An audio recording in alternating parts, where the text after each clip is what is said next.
inside Murphy. Shooting, save a rebound on the view.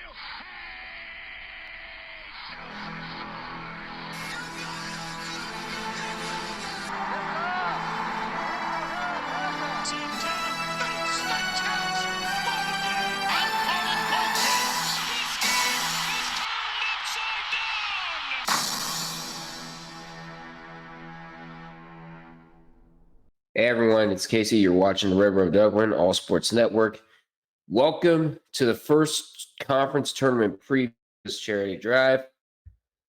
Once again, it's for the Sandy Hook Promise. The link to that is in the description below.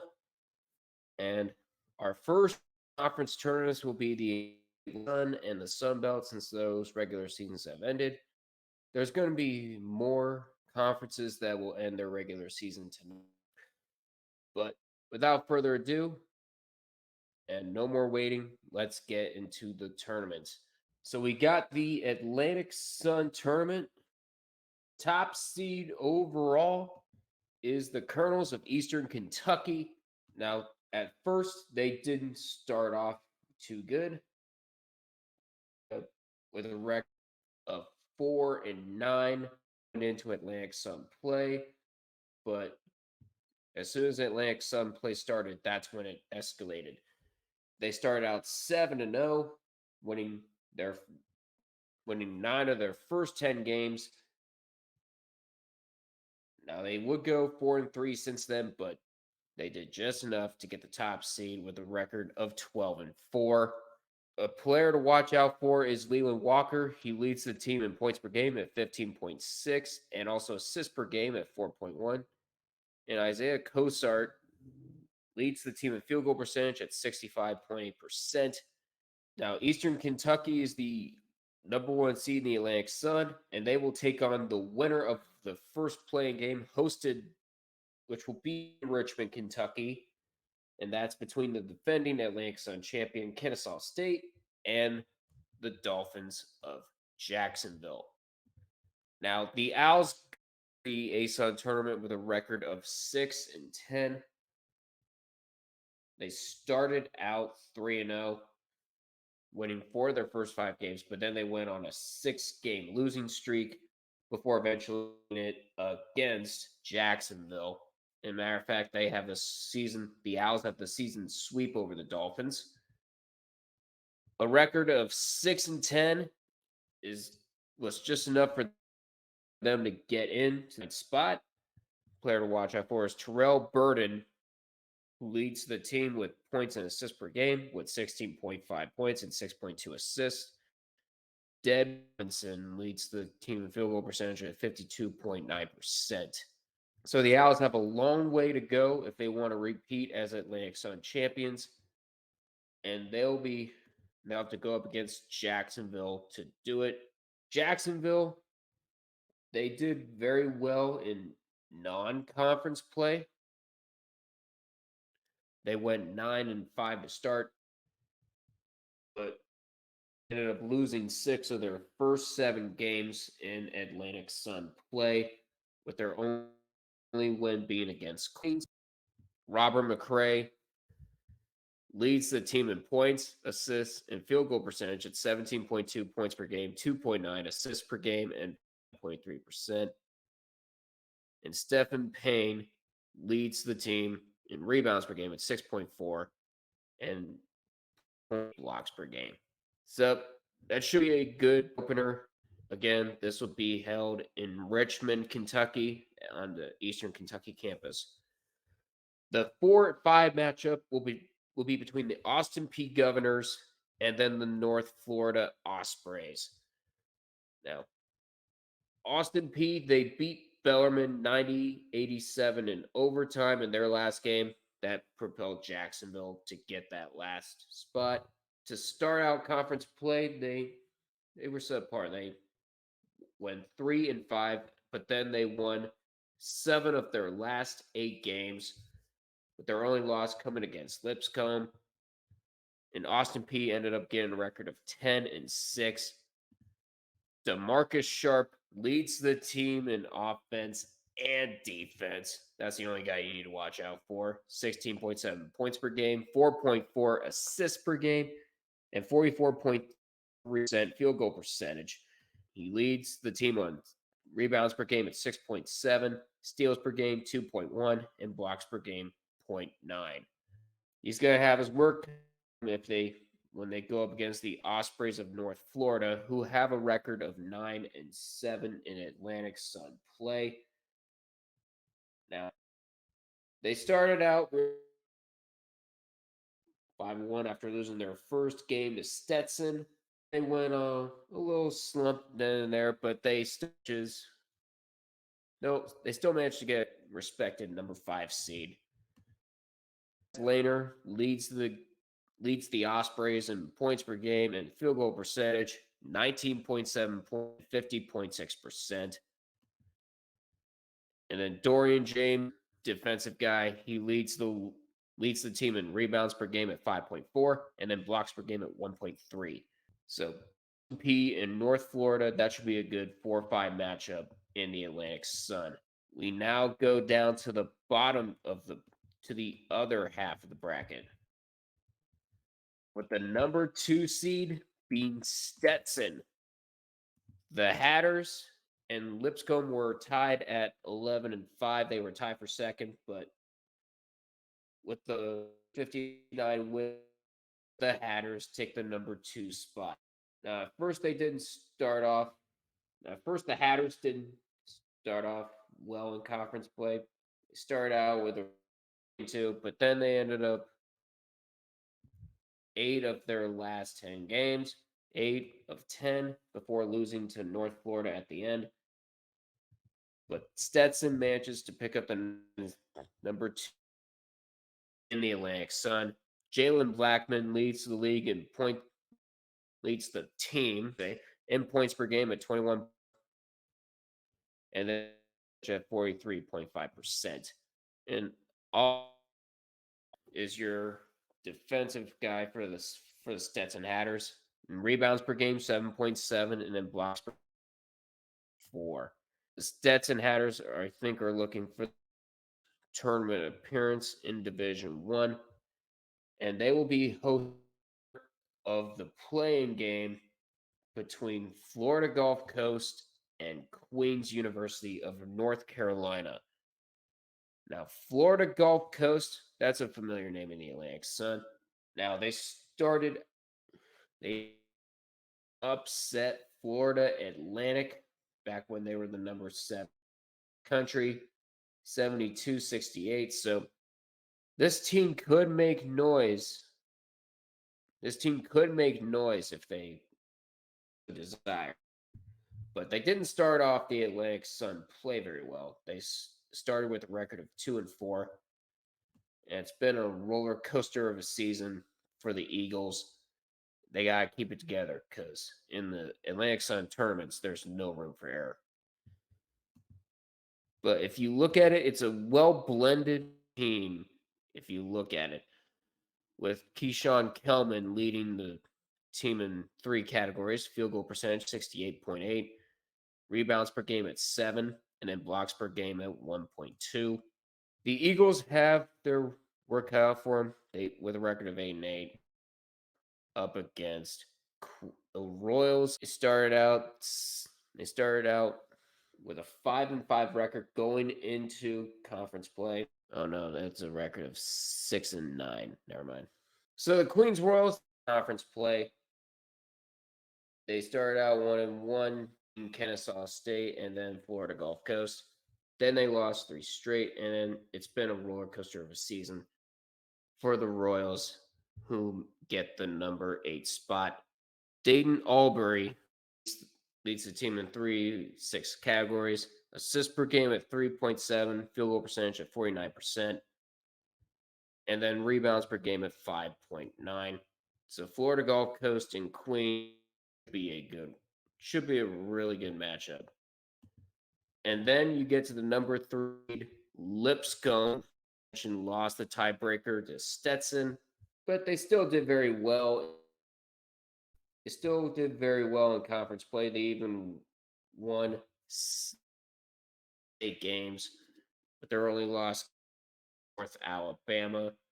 As a matter of fact, that's a season split between the Bisons and the Lions. So this matchup is basically going to be the tiebreaker. A person to watch out for is several.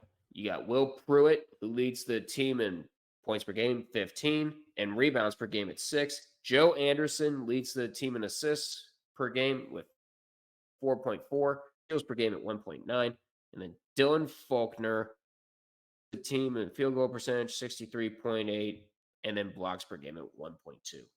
So there's three guys you got to watch out for Lipscomb.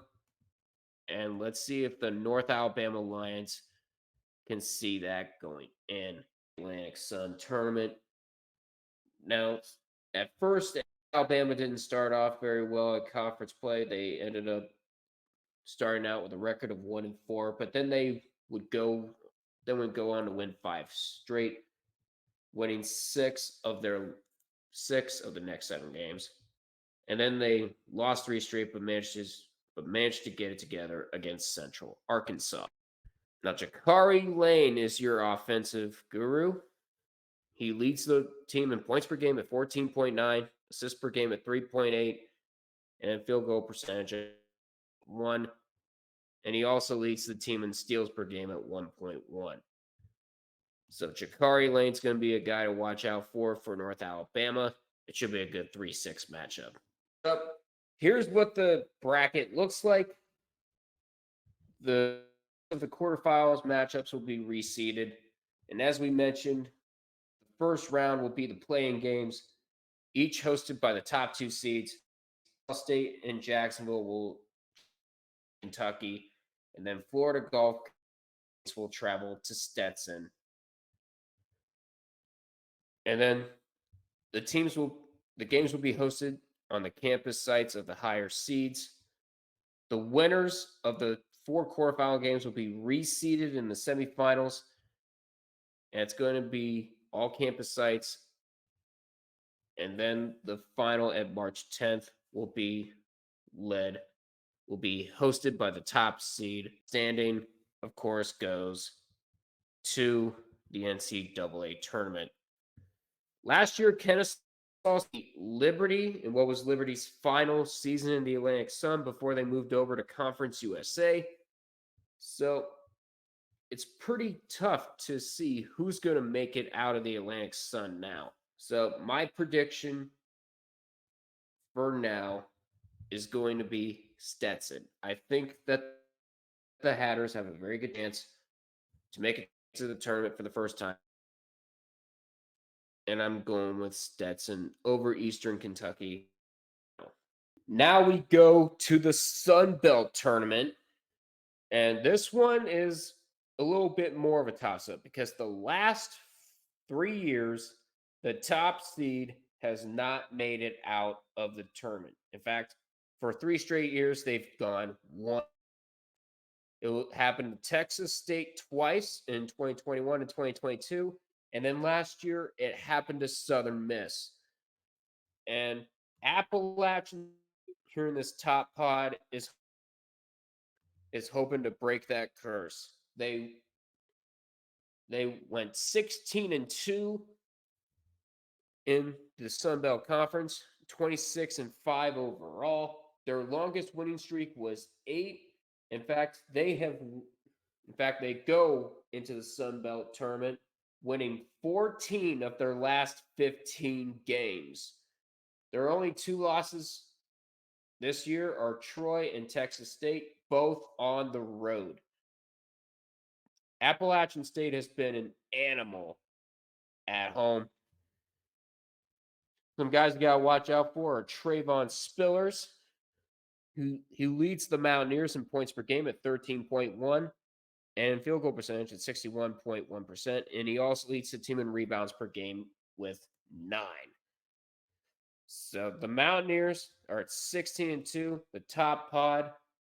They made the tournament back in 2021. They were one of the first 4, and they're hoping for a better turnout. And they lead what I'm going to call Pod 1, and they will take on the winner of South Alabama and Georgia Southern. Now, we have a 3-way tie in the Sun Belt standings as Georgia State, South Alabama, Georgia Southern all finished with a record of 8-10 in the Sun Belt. But Georgia State ended up winning the three-way tiebreaker since they went 2-1 against Georgia Southern and South Alabama, while South Alabama went 1-1 in this pod, and Georgia Southern went 1-2. So we're going to talk about Georgia State in a little bit, but let's start with this 8-9 matchup. Let's start with the South Alabama Jaguars. As we mentioned, they finished 8-10. They started out 0-3. They started out 0-3 or 1-3 in Sun Belt play. They've been on a roller coaster throughout the whole Sun Belt Conference play. They had a 5-game losing streak, but then afterwards they ended up winning 7 of their last. They ended up winning 6 of their last 8 games, with those 2 losses coming from Arkansas State. Now this is a well-rounded group with all of the categories being points per game, assists per game, field goal percentage, and rebounds per game, steals per game, blocks per game, having a different leader. Now, Isaiah Gator is the lead scorer with 12.8 points per game, while Thomas Howell has the most rebounds per game with 5.8. So South Alabama is going to have their work cut out for them. This is going to be a fantastic matchup between them and the Eagles of Georgia Southern. They both went 8-10. But the thing is with Georgia Southern, all those 8 wins came in conference play. Their overall record is 0-23, and they ended up going 0-12 before finally winning their first before they won their first Sun Belt game of the season with Southern Miss. Some guys to watch out for are Vontae Parker, who leads the team in rebounds per game 5.3 and blocks per game 1.1. But Tyron Moore is the guy you really need to watch out for. He's their offensive leader with points per game at 16.3, assists per game at 3, and field goal percentage at 47.5%. And he also leads the team in steals per game at 1.1. So if Georgia Southern were to win this Sun Belt tournament, you would not want to experience them in Dayton conference play. Yeah, they can turn it up. Now let's go over to Pod 2 with Arkansas State leading with Arkansas State as the number 4 seed. They go into the tournament with a record of 11-7. Now they've had a roller coaster of a season in conference play, but they would go on a 5 conference game winning streak before losing to Appalachian State. And who knows, they might be looking for revenge in the Sun Belt tournament should they meet. Some guys to watch out for: Isaiah Nelson and Taron Todd. Taron Todd leads the Red Wolves in points per game at 12.7, and he also leads in steals per game with 1. Isaiah Nelson leads the team in rebounds per game and points and blocks per game with 6.9 and 1.9 respectively. So they're going to meet either Louisiana Monroe, or Coastal Carolina in the quarterfinals. Let's start out with the number 5 seed, the Louisiana Raging Cajuns. They go into the tournament with a record of 10-8 and 18-13 overall, including 2 wins over Arkansas State. So the Raging Cajuns could definitely spoil the party should they so desire. You have Kobe Julian leading in points per game and field goal percentage at 17.2 points per game and a percentage of 43.9%. And Joe Charles is your defensive guru for the Raging Cajuns. In rebounds per game at 9.7, steals per game at 1.8, and blocks per game 1.1. So Louisiana, they did lose 4 straight before beating Southern Miss in their final regular season game. They went on a 7-game winning streak in the middle of conference play. And that's how they ended up with a record of 10-8 and a chance to knock off Arkansas State for a third time.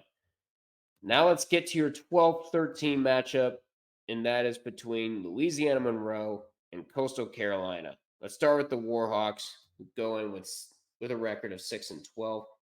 They started out losing their first 6 games in conference play, and then they won 3 straight, lost 2, ended up winning 2 straight conference games. Keep in mind the MAC and the Sun. Keep in mind it does say a 3-game winning streak, but keep in mind one of those was a MAC Sun Belt Challenge game against Eastern Michigan. They go into the tournament losing 3 straight.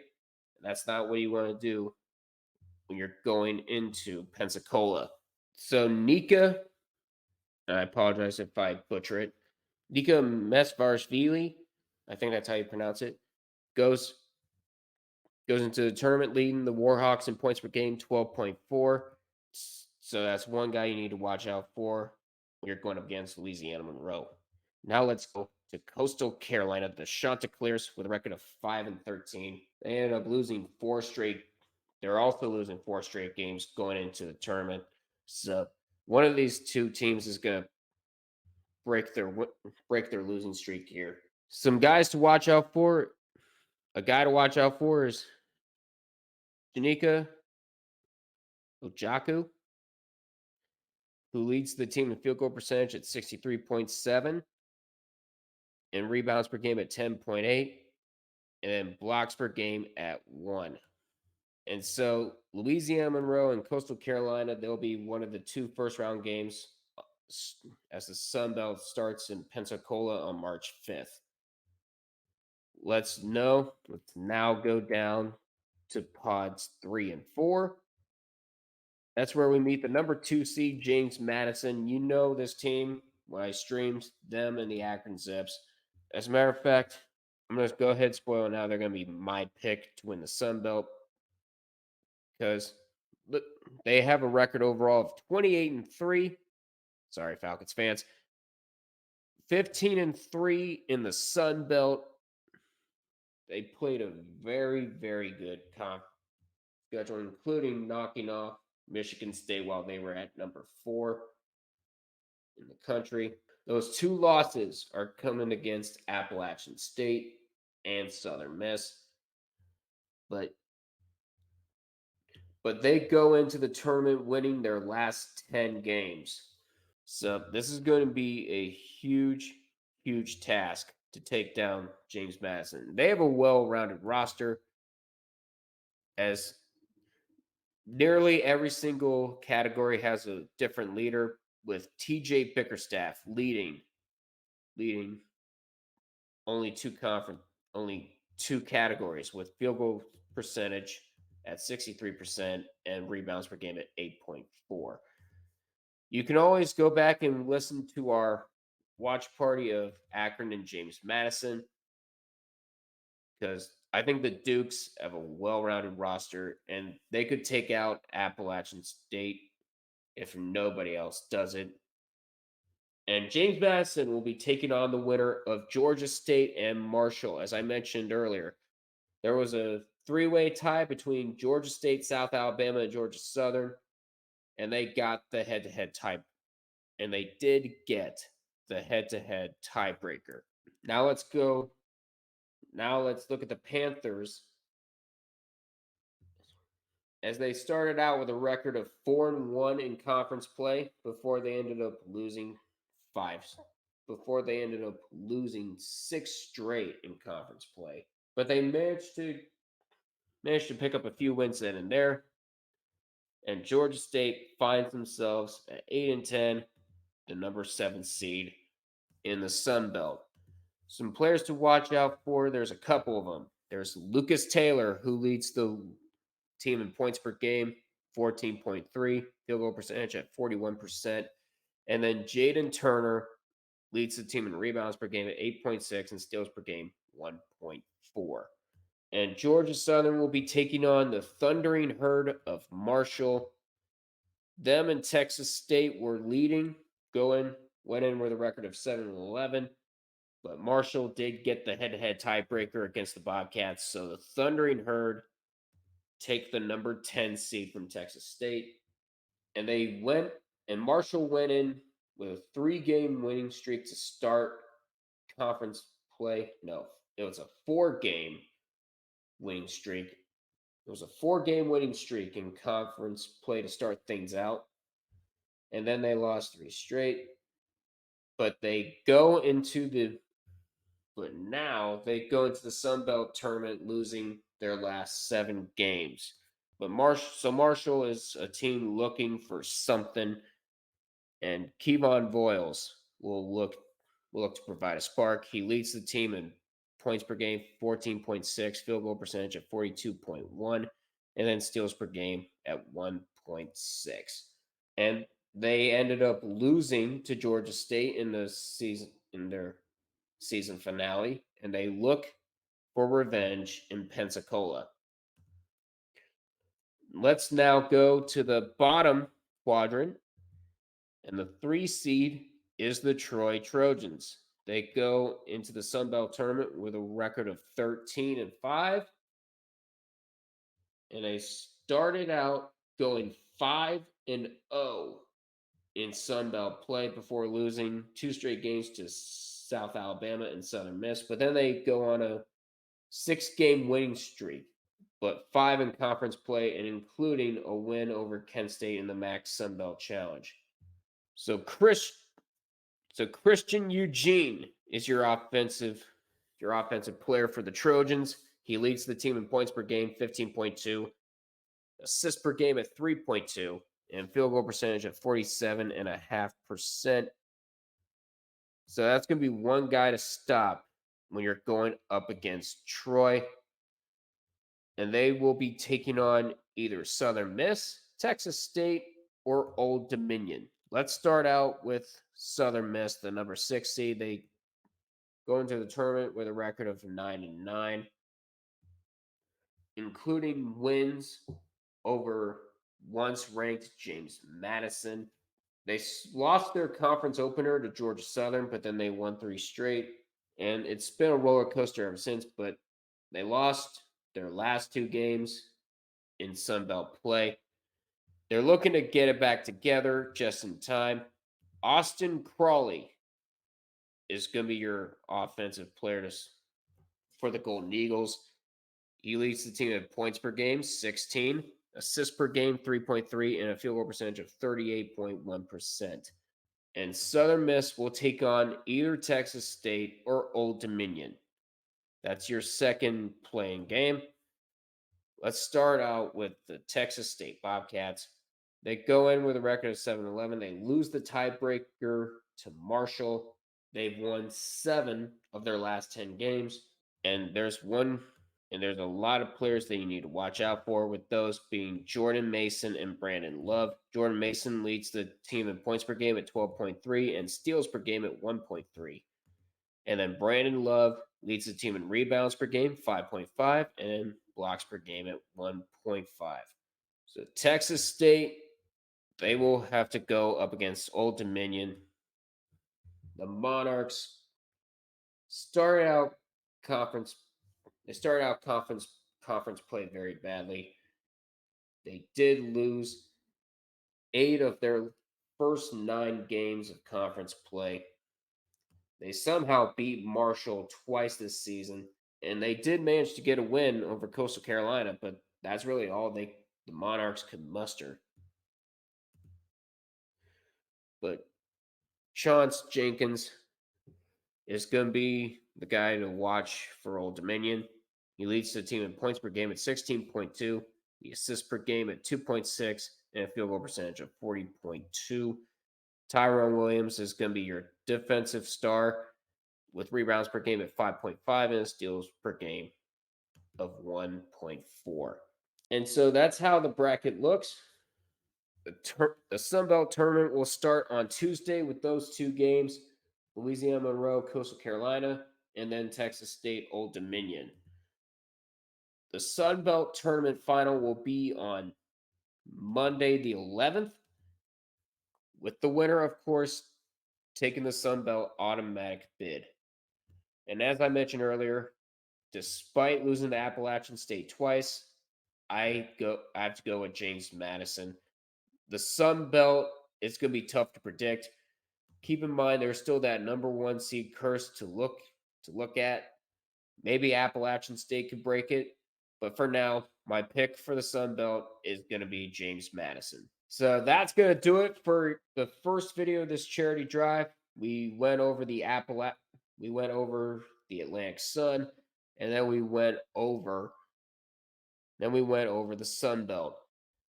Those two tournaments are going to be extremely jam-packed with action. I look forward to it. And the thing is, there's still 30 more conference tournaments to go over, and each of them could be more chaotic than the last. That's what I like about March Madness, is that there's a lot of appetizers that go into this. There's a whole lot of madness before March Madness. It's absolutely incredible. So that's going to do it from me. I will go over the conference tournaments as they pop up, but that's going to do it for me. Until then, I'm Casey. You're watching the River of Duck All Sports Network. Until we meet again, see you guys in the next one.